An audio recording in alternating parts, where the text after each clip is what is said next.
2 Samuel chapter 1. After the death of Saul, David returned from striking down the Amalekites and stayed in Ziklag 2 days. On the 3rd day a man arrived from Saul's camp with his clothes torn and dust on his head. When he came to David, he fell to the ground to pay him honor. "Where have you come from?" David asked him. He answered, "I have escaped from the Israelite camp." "What happened?" David asked. "Tell me." "The men fled from the battle," he replied. "Many of them fell and died, and Saul and his son Jonathan are dead." Then David said to the young man who brought him the report, "How do you know that Saul and his son Jonathan are dead?" "I happened to be on Mount Gilboa," the young man said, "and there was Saul leaning on his spear with the chariots and their drivers in hot pursuit. When he turned around and saw me, he called out to me, and I said, 'What can I do?' He asked me, 'Who are you?' 'An Amalekite,' I answered. Then he said to me, 'Stand here by me and kill me. I'm in the throes of death, but I'm still alive.' So I stood beside him and killed him, because I knew that after he had fallen he could not survive. And I took the crown that was on his head and the band on his arm, and have brought them here to my lord." Then David and all the men with him took hold of their clothes and tore them. They mourned and wept and fasted till evening for Saul and his son Jonathan, and for the army of the Lord and for the nation of Israel, because they had fallen by the sword. David said to the young man who brought him the report, "Where are you from?"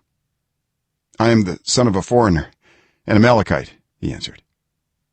David asked him, "Why weren't you afraid to lift your hand to destroy the Lord's anointed?"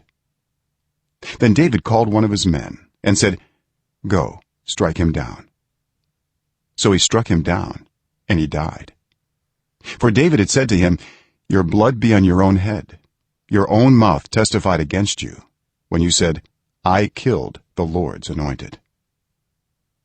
David took up this lament concerning Saul and his son Jonathan, and he ordered that the people of Judah be taught this lament of the bow. It is written in the book of Jashar. "A gazelle lies slain on your heights, Israel. How the mighty have fallen. Tell it not in Gath, proclaim it not in the streets of Ashkelon, lest the daughters of the Philistines be glad, lest the daughters of the uncircumcised rejoice. Mountains of Gilboa, may you have neither dew nor rain. May no showers fall in your terraced fields. For there the shield of the mighty was despised, the shield of Saul no longer rubbed with oil. From the blood of the slain, from the flesh of the mighty, the bow of Jonathan did not turn back, the sword of Saul did not return unsatisfied." Saul and Jonathan, in life they were loved and admired, and in death they were not parted.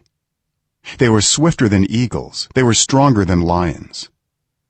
Daughters of Israel, weep for Saul, who clothed you in scarlet and finery, who adorned your garments with ornaments of gold. How the mighty have fallen in battle.